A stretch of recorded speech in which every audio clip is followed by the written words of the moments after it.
कारण अनेक अनेक तरह के व्रत, तप, जाप, उपासना, अनेक अनेक प्रयोग व्यक्ति करते हैं। मंत्रों से भी, यंत्र से भी, कुछ लोग तंत्र साधना भी करते हैं।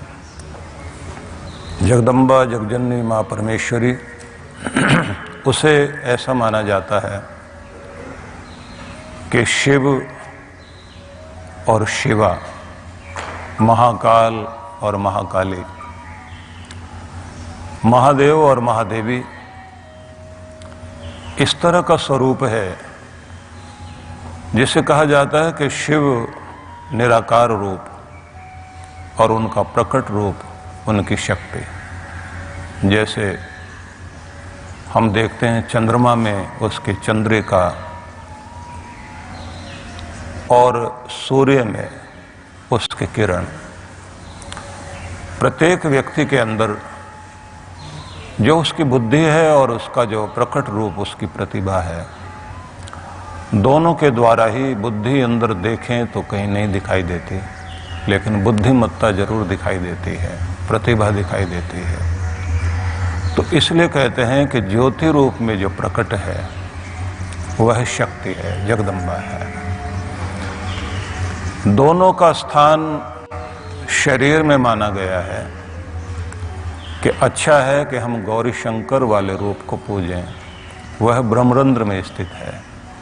लेकिन जहाँ यह शक्ति बैठी भी महाकाली बनकर, वह कुंडलिनी शक्ति है। व्यक्ति के रीढ़ से नीचे जो मूलाधार भाग है वहाँ पर कुंडलिनी शक्ति, चित्ती शक्ति, वो विराजमान है। उस शक्ति को जब हम विषय वासनाओं से हटाते हैं, जगाते हैं, कहा जाता है कि ये 3.5 लपेटे लेकर यह शक्ति विराजमान है। इसलिए ये अद्भुत रूप है कि शिव की पिंडी को जब आप लोग देखेंगे तो उसमें जो सर्प है वो भी 3.5 लपेटे लेकर, और सर्प ऊपर की तरफ है शिव की पिंडी में। लोग कुछ अलग अर्थ निकालते हैं, लेकिन वास्तविकता यही है कि आपकी ये सर्पिणी शक्ति उठे और सिर तक आपका शरीर शिवलिंग ही है, और शक्ति यहाँ आकर ठहर जाए, छाया बन जाए, और आप उस शक्ति के जागरण से अपने अंदर अनुभव करेंगे कि शिव और शक्ति दोनों का मिलना, दोनों का एक स्थान पर विराजमान हो जाना, दोनों का एक रूप हो जाना, वही समाधि है, वही संबोधि है, और वही महाज्ञान है। जो 3 अवस्थाएं मानी गई हैं, जागृत, स्वप्न, उसी में स्वप्न जो आते हैं, निद्रा में आते हैं, तो ये 3 अवस्था, चौथी अवस्था मानी जाती है तुरीय अवस्था। तो जागृति तो सबको ही पता है। जागृति का मतलब होता है कि जब आप केवल बाहर बाहर बाहर ही देखते हैं। निद्रा अवस्था वो है कि जिसमें ना आप बाहर देखते हैं ना अंदर देखते हैं। स्वप्न अवस्था वह है जब आप अपने अंदर देखते हैं लेकिन बाहर कुछ भी नहीं देख रहे हैं, अंदर कुछ हलचल चल रही है, स्वप्न चल रहे हैं, तो स्वप्न अवस्था है। लेकिन एक चौथी अवस्था माना गया है जिसको बोलते हैं तुरीय अवस्था। अधिकांश रूप से लोग इसको नहीं जान पाते कि ये क्या अवस्था है, बस ये समझते हैं कि चरम अवस्था है ये। लेकिन यह महाज्ञान की अवस्था है, यह संबोधि की अवस्था है। यह वह अवस्था जब आपके अंदर और बाहर दोनों जगह जागृति आ जाती है, आत्मज्ञान का हो जाना और संबोधि को प्राप्त करना। तुरीय अवस्था में पहुंचना तो ऐसा समझ लीजिए कि आपकी शक्ति जागृत हो जाए। अधिकांश योगी लोग भी जगराता कर रहे हैं, लेकिन उनका जगराता ढोल बाजे लेकर नहीं हो रहा, उनके अंदर साधना के द्वारा उनका जागरण हो रहा है। और ये ध्यान रख लीजिए कि हम लोग जागृत करने के लिए दुर्गा माता को या अपने अंदर की शक्ति को बहुत तरह के गीत गाते हैं, नृत्य करते हैं, ज्योत जगाते हैं। ज्योति जगाने का मतलब यह है कि जो अप्रकट था उसे प्रकट कर लेना, जो हमारे अंदर सोया पड़ा था उसको जागृत कर लेना। माचिस की तीलियों में अग्नि है, दिखाई नहीं देती, लेकिन जब वो प्रकट की जाती है, घर्षण किया जाए, तो एक तीली पूरी दुनिया को जला सकने की शक्ति रखती है। और अगर उपयोग किया जाए तो जैसे आप उपयोग करते हैं तो दिया भी जलाते हैं, भोजन भी, और दुनिया भर के कार्य करते हैं। जितने अंश में आपकी शक्ति जागृत है, जिस क्षेत्र में जागृत है, उस क्षेत्र में आप सफलताएं प्राप्त करते हैं। इसलिए शक्ति जो है मंगल स्वरूपा हो, सर्व मंगल मांगल्ये शिवे सर्वार्थ साधिके। समस्त प्रकार के प्रयोजनों को की साधिका बन जाए हमारी शक्ति, और वो भी शिव रूप में कल्याण करने के लिए। मतलब हमारी प्रतिभा भगवान की या भगवती के मार्ग में, शुभ के मार्ग में प्रयोग होने लग जाए तो वह शक्ति शिवा कहलाएगी, वही कल्याणकारिणी है। लेकिन जब हमारी शक्ति का दुरुपयोग होता है तो दुनिया में विध्वंस की स्थिति आती है, क्योंकि विकास के लिए शक्ति का प्रयोग करिए या फिर विध्वंस के लिए कीजिए, विनाश के लिए कीजिए। देवताओं में और दानवों में दोनों में अंतर यही है, एक की शक्ति कल्याण के लिए है और दूसरों की शक्ति विनाश के लिए है। समाज में दोनों तरह के लोग हैं। दोनों तरह के लोगों में वो हैं कि जिनको दूसरों को सताकर मजा आता है, वे लोग, उनकी सत्ता प्राप्ति भी इसलिए है कि वो सता सकें, और कुछ की सत्ता प्राप्ति वो है कि सताए हुए लोगों के आंसू पहुँचे जाएं और उनका कल्याण किया जाए। इसलिए शक्ति जो है सर्व मंगल मांगल्य होनी चाहिए, सबका मंगल करने वाले, और जो है ही मंगल प्रदा, वो मंगला है, मंगला शक्ति। हमारी सारी प्रतिभा मांगल्य प्रद हो जाए, हमारी सारी ही शक्ति, सारी ऊर्जा, सारी विद्या, सारा ज्ञान संसार के कल्याण के लिए हो, तो ये ध्यान रख लीजिए कि फिर आप अमर हैं, जैसे देव अमर हैं। बीच में शरीर गिर सकता है लेकिन आपका नाम नहीं गिरेगा, आप रहोगे, याद किए भी जाओगे, बंदगी होगी, और बंदगी है तो जिंदगी है, मतलब फिर आपका जीवन सुरक्षित है, फिर आपको याद किया जाएगा।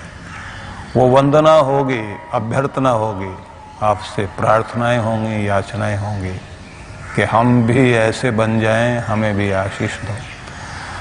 तो इसलिए ऐसे स्वरूप को जब ध्यान करते हुए आप कहते हैं शरण्य त्र्यंबके गौरी, त्रिकाल दर्शिनी माँ, त्रिनेत्रा, त्रिनेत्र स्वरूपा माँ, हम आपकी शरण ग्रहण करते हैं। नारायणी नमोस्तुते। प्रत्येक नर में नारायणी बनकर जो विराजमान है, ऐसी शक्ति स्वरूपा माँ जगदम्बा, हम आपका ध्यान करते हैं और आपको प्रणाम करते हैं। इसलिए शरणागत दीनार्थ परित्राण परायणे सर्वस्य आरती हरे देवी नारायणी नमोस्तुते। शरणागत के समस्त प्रकार के दर्द और पीड़ा का जो निवारण करे, सर्वस्य आरती हरे देवी, सबकी पीड़ा को, पुकारने वाले के दर्द को माँ जिस तरह से अपने कलेजे से लगाकर अपने बच्चों को शांति और सांत्वना देती है, ऐसी वो जगदम्बा माँ सबका कल्याण करती है, सबके दुख हरती है। उस शक्ति को पुकारना चाहिए, उस शक्ति को जगाना चाहिए। सर्वस्वरूपे सर्वे से सर्वशक्ति समन्वते, वह सब रूपों में सब जगह विराजमान है, सब जगह बैठी भी है। मतलब इस पूरे संसार में जो ऐश्वर्य है वो ऐश्वर्य भी वही है, जो प्रभा है वो भी वही है, जो आभा है वो भी वही है।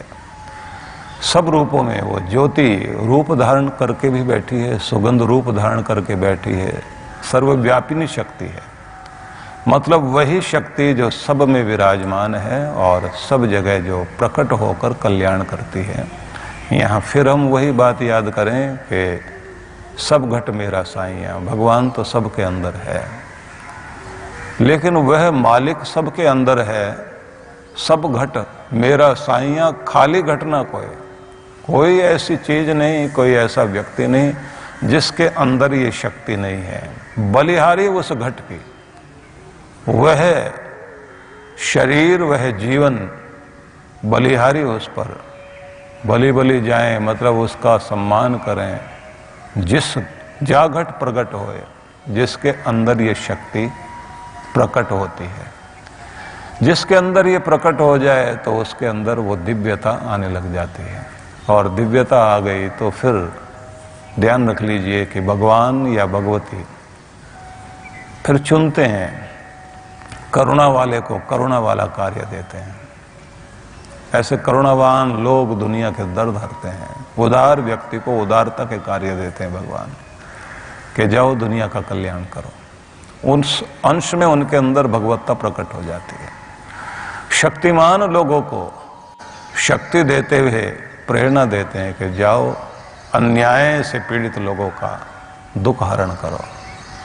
ज्ञान की दिशा में चलने वाले ज्ञानियों को वह ज्ञान देकर दुनिया के अज्ञान के तमस को हरने के लिए भगवती शक्ति देती हैं कि दुनिया का अज्ञान मिटाओ। ऐसे लोग जब दुनिया में जाकर काम करते हैं, निश्चित रूप से दुनिया में बहुत बड़ी क्रांति होती है।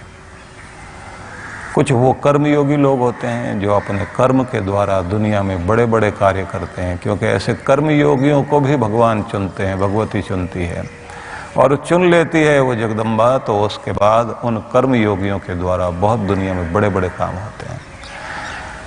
ये बात ध्यान रख लीजिए कि ये तो कुछ जो वरेण्य लोग हैं, जो चुने गए लोग हैं, वो कुछ ही हुए। लेकिन जब आप भगवान की भक्ति में बैठते हैं, भगवान के हो जाते हैं, भगवती की शरण में बैठते हैं, आपके अंदर दया, करुणा, भावना, अच्छी चीजें जागने लग जाती हैं, तो कभी कभी आपको भगवान देवता बनने का मौका देते हैं। और जब ये मौका देते हैं, आप भी अनजाने में किसी भी अनजान व्यक्ति की सहायता करोगे। आप भी कोई ऐसा काम कर जाओगे जो बहादुरी का कार्य होगा। आप विज्ञान की दिशा में चलते हुए कुछ बड़ा कार्य कर जाओगे। और ये बड़ी अद्भुत बात है, जब ये नचिकेता को यमराज ने संदेश देते हुए कहा था ना, नायम आत्मा प्रवचने न लभ्यो न मेधया न बहुना श्रुतेन। जिस परमात्मा की प्राप्ति को तुम करना चाहते हो, वो बड़ी बड़ी बातों से नहीं मिलेगा, बड़ी बुद्धिमत्ता से नहीं मिलेगा। फिर मिलेगा कैसे? यम एव एष वृणुते। जब वह तुम्हें चुनेगा, तुम्हारा वर्ण कर लिया जाएगा, तब अपनी भगवत्ता को तुम पर प्रकट करेगा। अब यहां मतलब प्रवचन चाहिए, मेधा चाहिए, ज्ञान चाहिए, लेकिन उस ज्ञान का मतलब यह है कि तुम चुने जा सको, उस स्थिति तक पहुंच जाओ कि जब भगवान तुम्हें चुन ले तो वो अपना रूप तुम्हारे अंदर प्रकट करेगा, तब वो अपने दर्शन देगा। तो इतना गर्म हो जाना चाहिए पानी, 100 डिग्री तक लेकर जाइए कि वो भाप बनने लग जाए। उससे पहले आप अगर 90 डिग्री तक लेकर जाओगे तो ये कितने भी हाथ जोड़ते रहिए कि पानी अब तो तुम इतना गर्म कर दिया, बाकी प्रार्थना से काम चला लेते हैं, तो ऐसा नहीं होने वाला। आपको अपने आप को उतना योग्य बनाना ही पड़ेगा, उतनी ऊंचाई तक ले जाना पड़ेगा। जब आप योग्य हो जाएंगे तो वर्ण कर लिया जाएगा, फिर आपको चुना जाएगा। इसलिए ये ध्यान रखें कि हमें अपनी क्षमता और अपनी योग्यता बनाए रखने के लिए अपना कर्म करना चाहिए। बहुत लोग ये सोचेंगे फिर प्रार्थना की, भक्ति की आवश्यकता कहाँ पड़ेगी?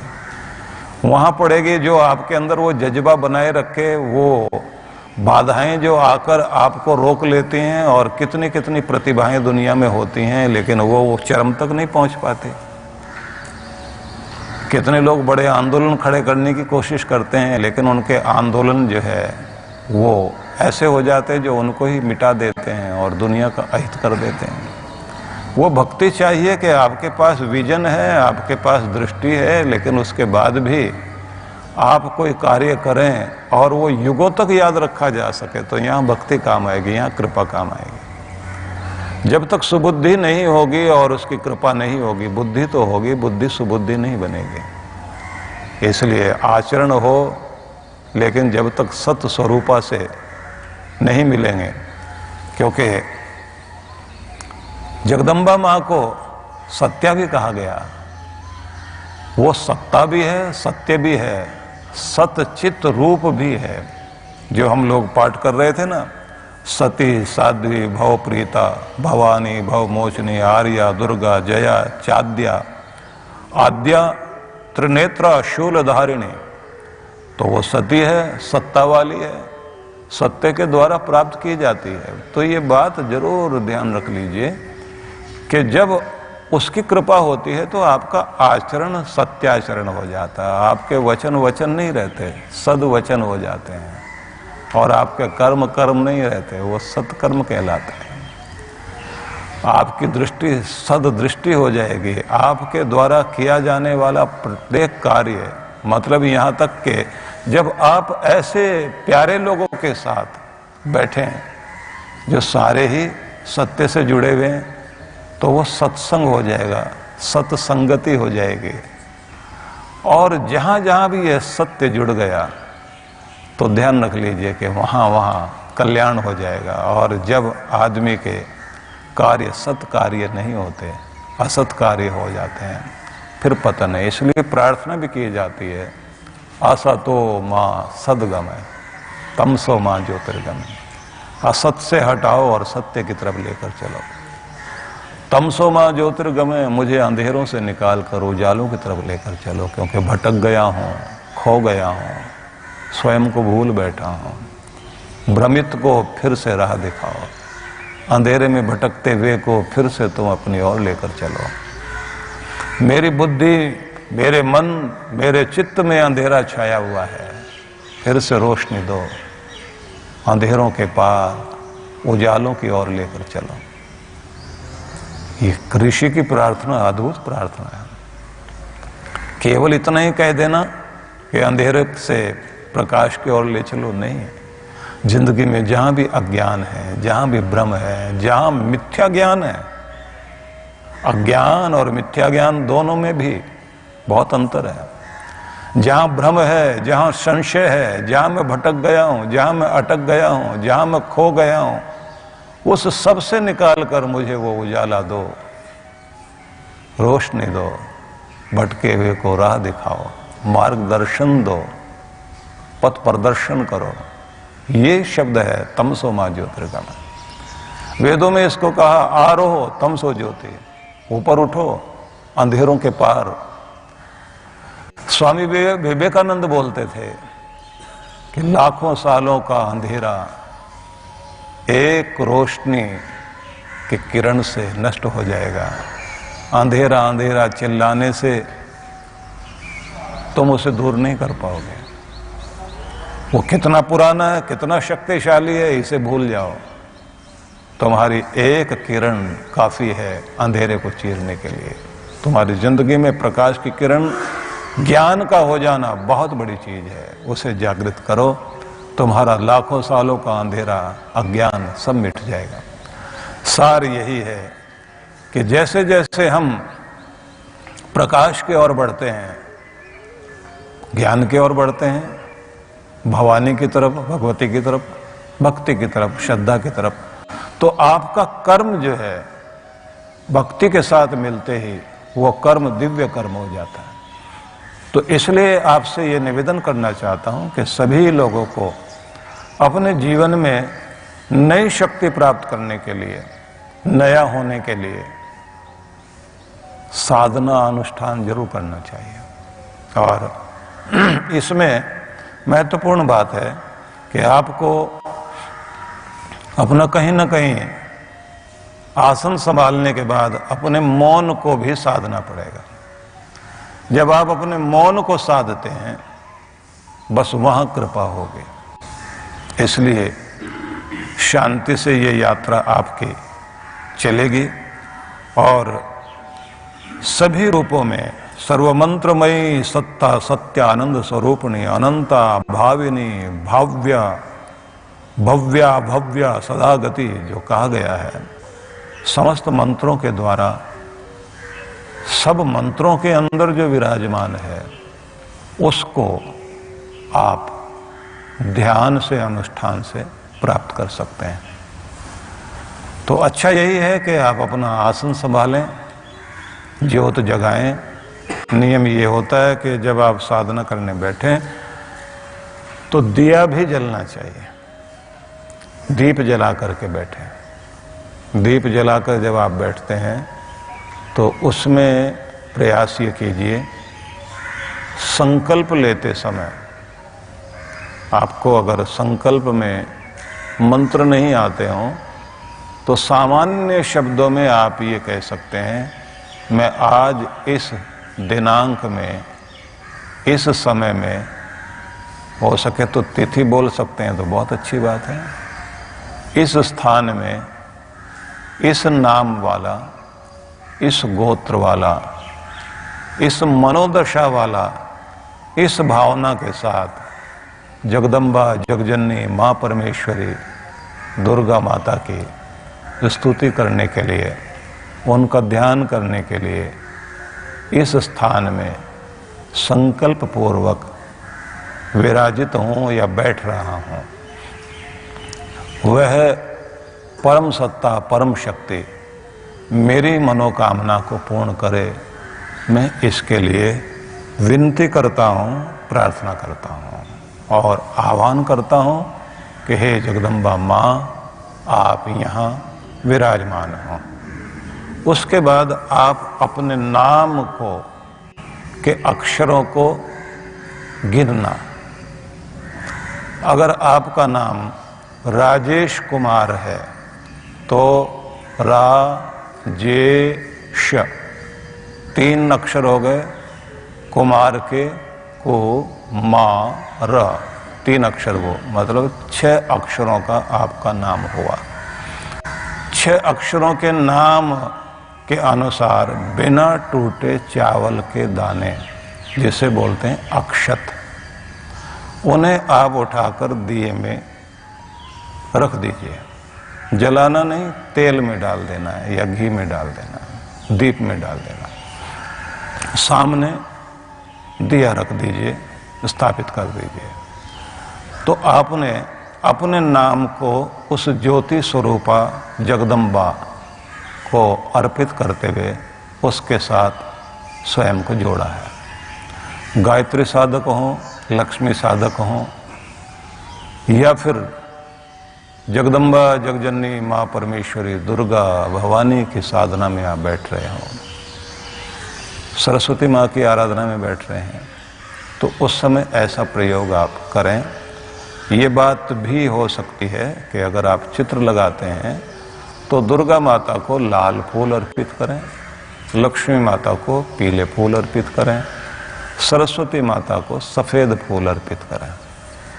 उसके बाद आप शांत होकर मस्तिष्क को शांत करें, माथे को ढीला छोड़ें और प्रसन्न अवस्था में बैठकर कोमलता से आँखों को बंद करना। जब आपकी आंखें बंद हो जाएं तो उस समय देवी के स्वरूप को ध्यान करने से पहले दिव्य रूप आपको धारण करना है। दिव्य रूप का मतलब होता है कि आप भी एक देवता बन गए हैं। तो एक शांति, करुणा, प्रेम, आनंद, पवित्रता, इस सब को ध्यान में रखकर महसूस करना कि आपके चारों तरफ प्रेम की किरणें प्रकट हो रही हैं। आपके हृदय में अनंत प्रेम है सबके लिए और आपने सबको क्षमा कर दिया है। आप आनंद से भरे हुए हैं, प्रसन्नता से भरे हुए हैं। आपके चेहरे से आनंद की किरणें छलक रही हैं। शांत हैं, खुश हैं, प्रेमपूर्ण हैं और सम अवस्था में संतुलन में हैं। तब आपको 3 बार ओंकार का उच्चारण और 3 बार भ्रामरी। ओंकार का उच्चारण करते समय आपको श्वास भर के उच्चारण करना है।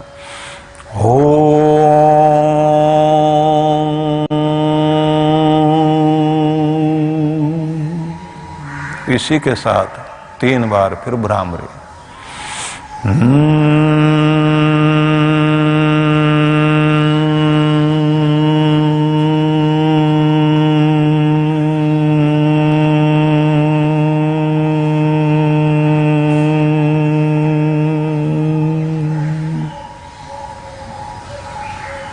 और ऐसे करते करते स्वयं को शांत कर लें। उसके बाद आप जाप में लगें। ओम ऐं ह्रीं क्लीं चामुंडाय विच्चे, ओम ऐं ह्रीं क्लीं चामुंडाय विच्चे, ओम ऐं ह्रीं क्लीं चामुंडाय विच्चे, ओम ऐं ह्रीं क्लीं चामुंडाय विच्चे। इस तरह से जाप करते हुए फिर ध्यान में जाना चाहिए। निश्चित रूप से आपको एक अलग तरह की अनुभूति होनी शुरू हो जाएगी।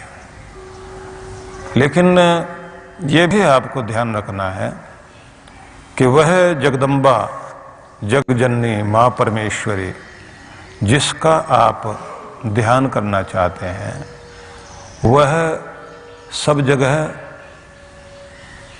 तो आपके कष्ट क्लेशों को हरने वाली वही है। तो अपनी पीड़ाओं को भी, दर्द को भी, चिंता को भी उसे समर्पित कर दीजिए।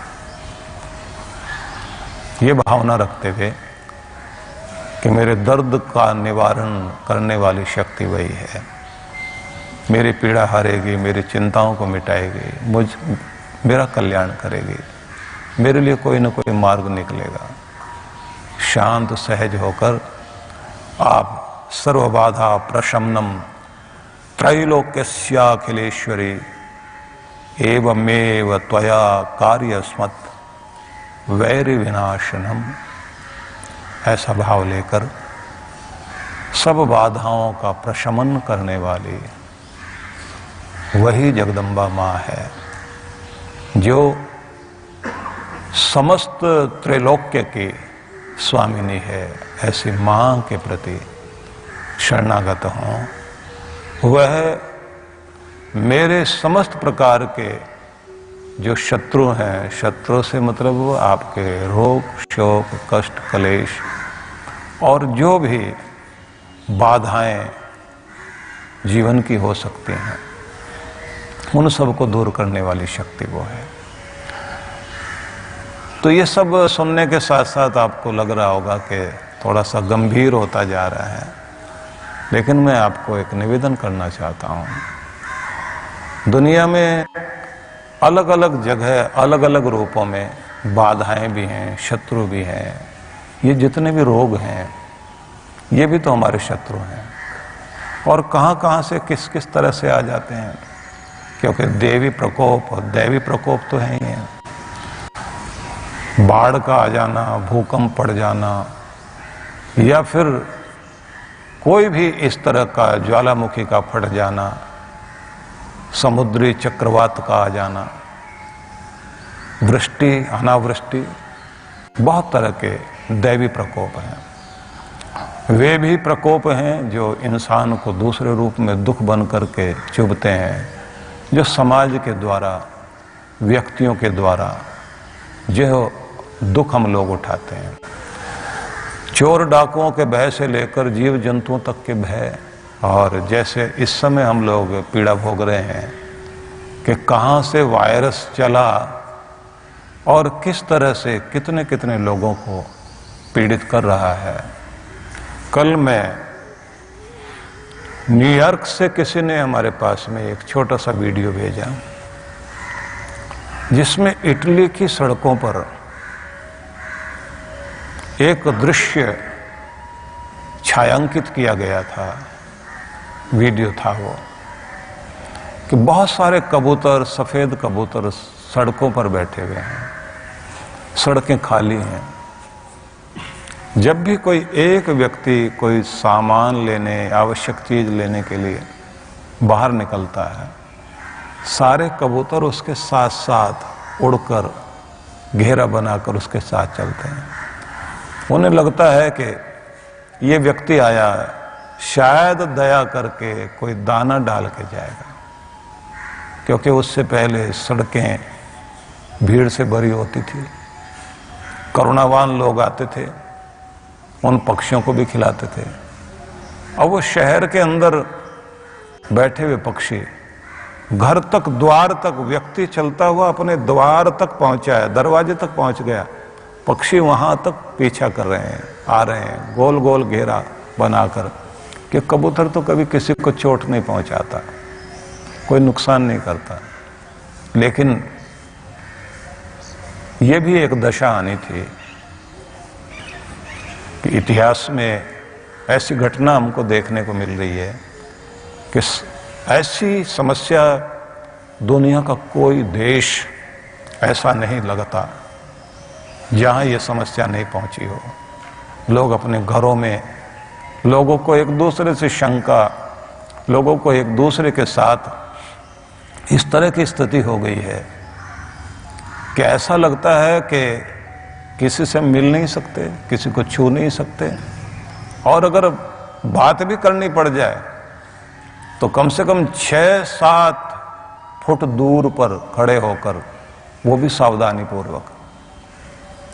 यहां तक कि बात व्यक्ति की नहीं रह गई है, आप किसी चीज को छू रहे हैं तो भी आपको डर है कि इसमें कोई चीज ऐसी ना बैठी हो कि वही हमारे लिए घातक हो जाए।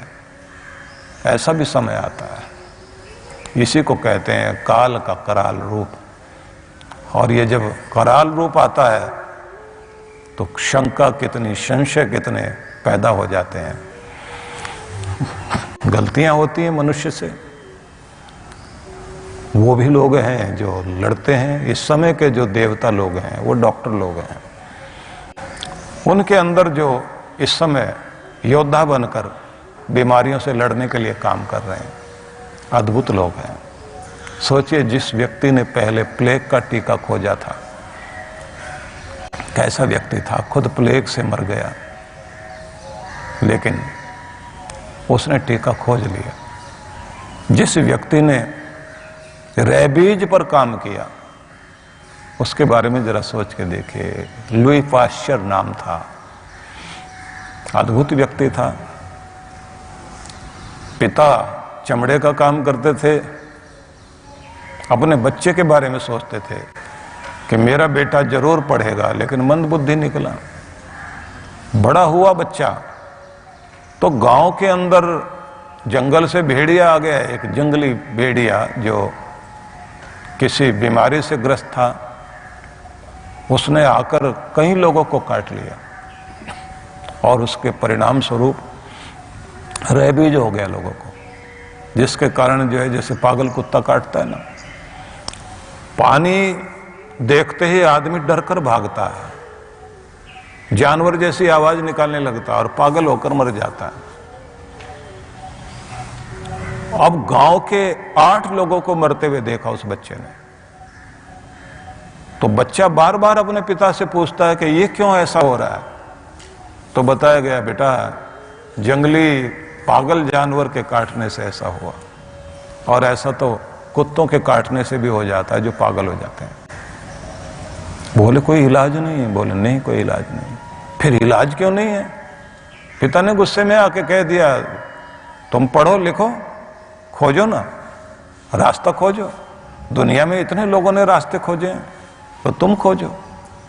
बच्चे के मन में यह बात आ गई। पहले पढ़ने में रुचि नहीं थी, फिर पढ़ने लगा, बहुत दम लगाकर पढ़ा, खोज करने लगा, और खोज करते करते उस व्यक्ति ने ये कीटाणुओं के बारे में, जिनको उसी व्यक्ति ने नाम दिया था जीवाणु, और सबसे पहले उसने यहाँ इस बात को देखा कि दूध निकाल कर रख दिया जाए तो कच्चा दूध ज़्यादा देर के बाद खराब हो जाएगा, तो फिर उसको उबालना पड़ता है।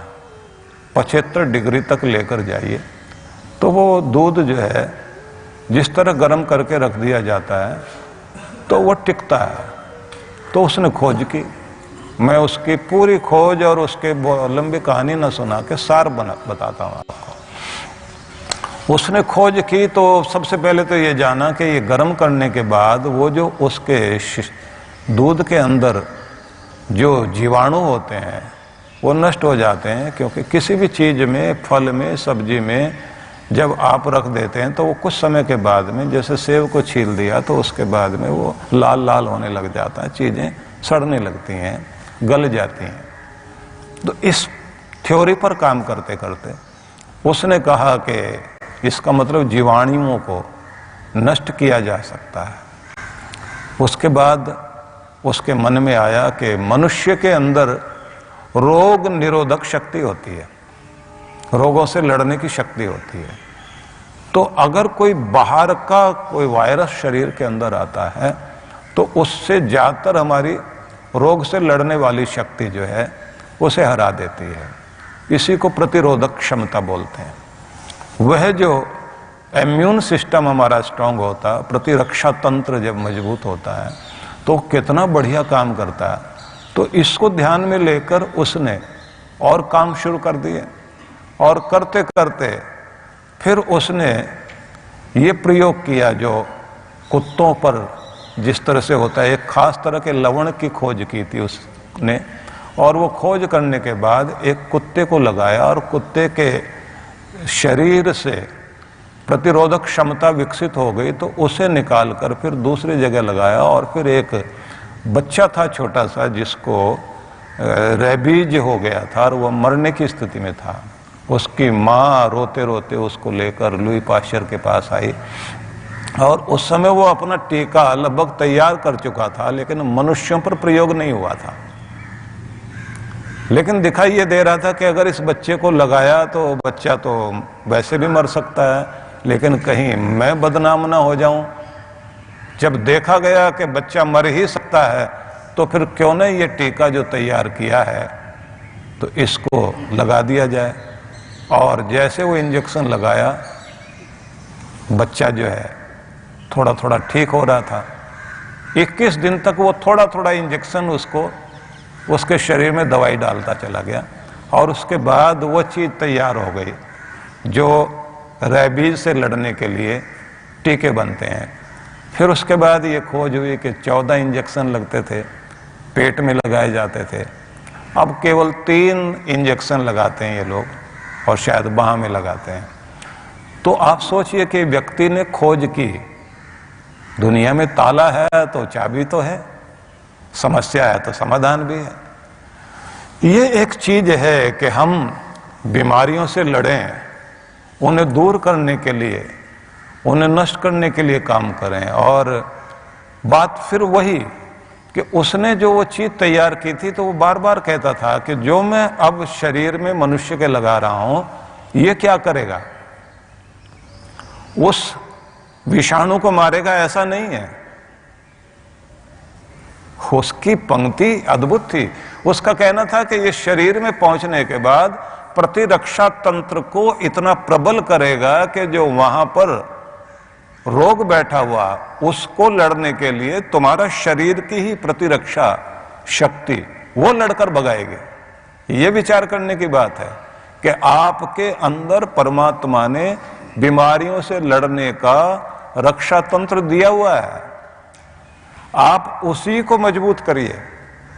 ये प्राणायाम, ये योग, ये आहार, ये उत्तम निद्रा, ये सब वही कार्य करती है कि आपके अंदर की क्षमता, आपके शरीर से पसीना निकलता रहे, आपका पेट नरम रहे, आपके पांव गर्म रहे, मतलब आप चलते फिरते रहें, खूब तेजी से दौड़ सकें, आपके अंदर स्फूर्ति बनी रहे। सब तरह से जब आप अपने आप को स्वस्थ रखते हैं, प्रतिरक्षा तंत्र आपका मजबूत रहता है। बस कभी कभी हमें ये सहारा लेना पड़ता है औषधियों का। लेकिन एक बात जरूर ध्यान रख लीजिए, अब क्योंकि मैं व्याख्या करने के साथ में थोड़ा उदाहरणों की तरफ आ गया हूं, तो कुछ उदाहरण देना जरूरी होगा इस समय। मुझे ध्यान में आता है कि 1958 में चाइना में एक बहुत बड़ी गलती हुई थी। माओ त्से तुंग उस समय थे और बहुत बड़े क्रांतिकारी नेता वहाँ के थे, और वहाँ के सर्वपूज्य नेता वही माने जाते हैं। एक सैनिक भी थे, महान क्रांतिकारी थे, और बहुत बड़ा सपना था उनके मन में। उस समय एक बड़ी बात थी चाइना के अंदर कि वहाँ के अर्थतंत्र को मजबूत करने के लिए वहाँ के सर्वमान्य नेता ने मन में संकल्प लिया। उस समय की सबसे बड़ी आर्थिक शक्ति जो है ब्रिटेन था, दूसरे नंबर पर अमेरिका था। माओ त्से तुंग ने यह कहा कि आर्थिक शक्ति ब्रिटेन को पछाड़कर हम आगे जा सकें वो तो अभी संभव नहीं, लेकिन अमेरिका को हम जरूर पीछे गिरा सकते हैं। तो हमारी अपनी समस्या है कि हमारे यहाँ जनसंख्या एक बहुत बड़ी संख्या है, तो हम इसे अपनी ताकत बनाएं। विचार उनके बहुत बड़े थे, लेकिन एक बात जरूर ध्यान रख लीजिए, कुछ लोग तो महान होते हैं और कुछ लोगों पर महानता थोपी जाती है। जैसे आजकल होता है कि वो व्यक्ति महान है या नहीं है, गुणगान गाने वाले किराए के लोग होते हैं, ढोल बजाए जाते हैं, शोर मचाया जाता है और उसको महान घोषित कर दिया जाता है, बड़ी किताबें बन जाती हैं। कुछ वे होते हैं जो सच में महान होते हैं, उनकी किताबें नहीं बनती, उनकी बाद में चर्चा होती है। दशरथ मांझी की चर्चा उस समय नहीं हुई, जिसने पहाड़ काटकर और गांव के लोगों के लिए जिंदगी के 28 साल लगा दिए हों। वो व्यक्ति जिसने पहाड़ काटने में जिंदगी लगाई हो, साधारण व्यक्ति नहीं था। नेल्सन मंडेला अपमानित होता रहा, जेलों में पड़ा रहा, 22 साल तक जेल के अंदर रहा, अपने देश का सपना देखा। उस समय उसका गुणगान गाने वाला कोई व्यक्ति नहीं था। महानता थी, महानता के लिए कार्य किया, लेकिन महानता के लिए नहीं। महान व्यक्ति महान कार्य करता ही है।